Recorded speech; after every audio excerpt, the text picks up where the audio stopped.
Imagine your chatbot not just answering questions, but actively driving your business by automating tasks across all your favorite tools.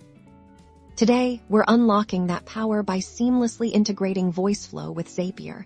Your automation superpower. This means every interaction your users have with your Voiceflow chatbot can now trigger actions in other apps, streamlining everything from customer support to lead generation.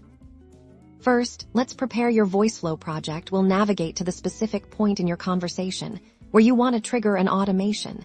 This might be after a user submits a form, provides specific information, or reaches a certain point in the flow.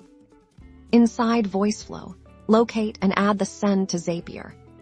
This block is your bridge. You'll configure which specific pieces of data from the user's interaction you want to send over to Zapier. Think of it as selecting the key information you'll need for your automation.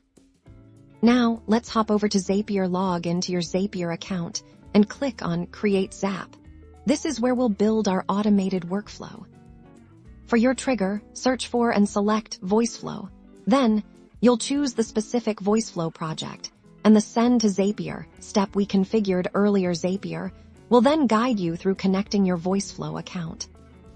Next, Zapier will present you with the data that Voiceflow sent. This is where the magic of mapping happens. You'll assign each piece of data from your chatbot, like the user's name, email, or query, to the corresponding fields in the app you want to interact with. For our example, let's say we want to add every lead generated by our chatbot directly into a Google Sheet. So, in the next step of Zapier, you'll search for and select your desired action app, in this case, Google Sheets. You'll then choose the action, such as Create Spreadsheet Row, and connect your Google Sheets account. Now, map the data from Voiceflow into the appropriate columns of your spreadsheet. Before turning it on, always test your Zap. This ensures that Voiceflow is sending data correctly and that your action app is receiving and processing it as expected. Once tested, simply turn on your Zap. Now, every time a user interacts with your Voiceflow chatbot in the way you've designed, your automation will run in the background, saving you time and boosting your efficiency.